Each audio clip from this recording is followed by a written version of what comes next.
Good morning, students. Myself, Mrs. Pallavi Rajesh. I welcome you all on behalf of Tiraknagar Shikshan Prasarak Mandal.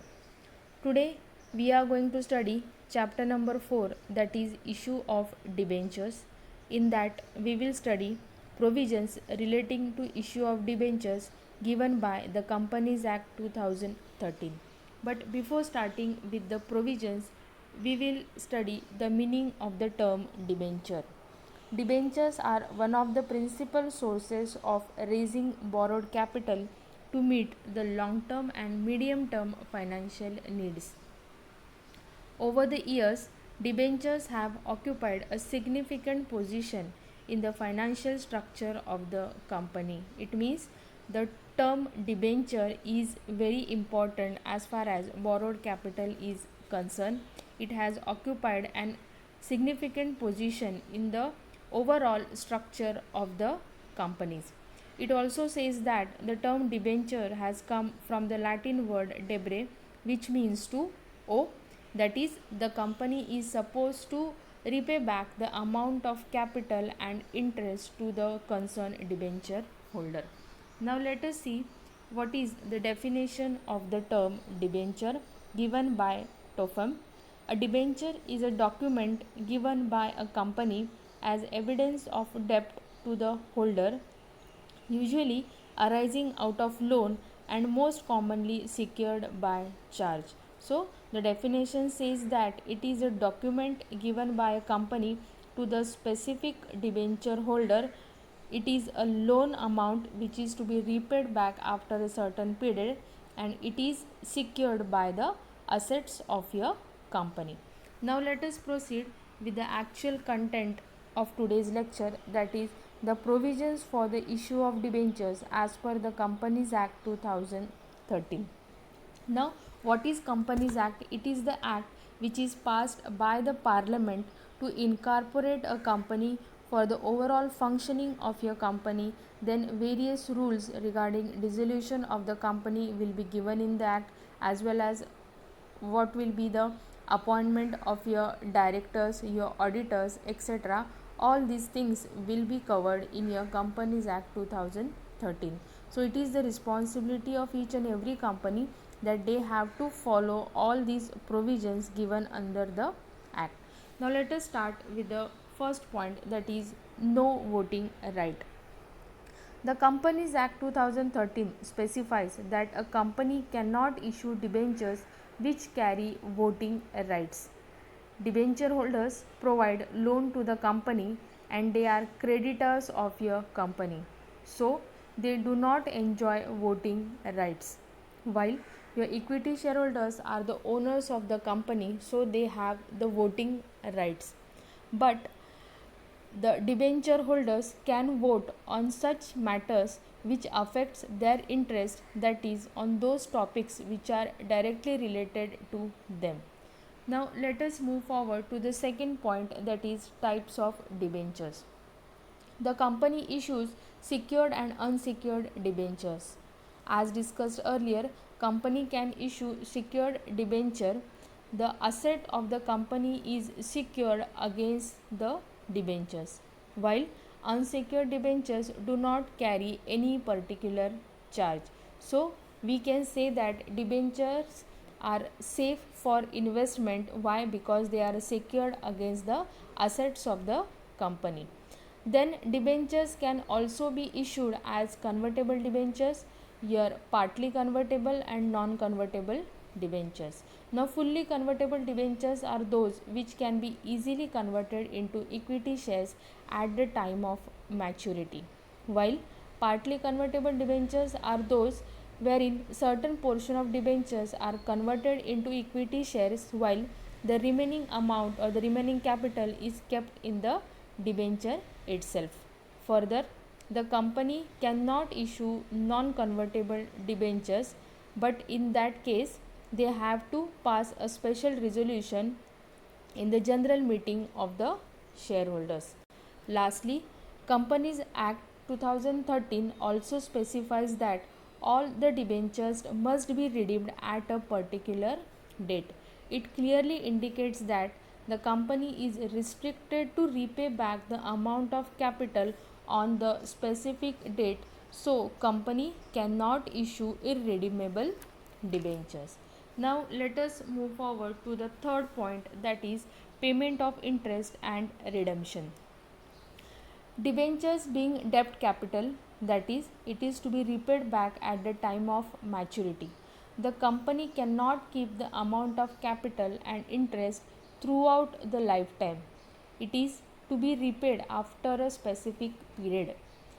The repayment of capital and interest must be as per the terms and conditions of issue of debenture as given in the Act and specified at the time of issue of debenture.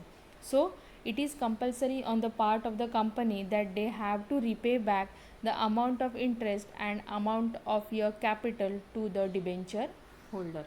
Then the fourth point is debenture certificate.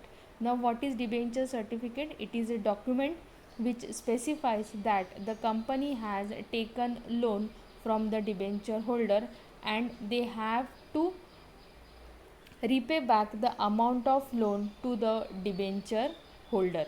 In that case, they issue debenture certificate to the concerned debenture holder. It is to be issued within 6 months of allotment of your debenture. Then the fifth point is that they have to create a debenture redemption reserve. A company who is issuing debenture needs to create a separate reserve known as DRR. They have to maintain a separate account. This account is created out of the profit made by the company. It clearly says that this reserve is created for payment of interest and the principal amount to the debenture holder. So, the company do not face the problem in the future. The Companies Act 2013 says that DRR should only be used for the payment of redemption of debentures. The amount accumulated in the debenture redemption reserve cannot be used for any other purpose. So, this reserve will help the company to repay the amount of capital and interest to the debenture holder. Now, let us move forward to the sixth point, that is appointment of debenture trustees. Now, according to your Companies Act 2013, it further specifies that if the company is issuing debentures to more than 500 people, then in that case they have to appoint the debenture trustee. It is compulsory to appoint one or even more if required. So, if it is required, they can appoint one or even more than one trustees if it is required. These debenture trustees act as an representatives of your debenture holder, and that is why they always fight for the rights of the debentures. Further, the company enters into a contract which is called as trust deed. This deed contains the rights of the debentures, provision of trustees, etc. So, appointment of debenture trustees is important in the point of view of company. Then the seventh point, that is debenture trustees can approach the NCLT. Now, what is NCLT? NCLT means National Company Law Tribunal.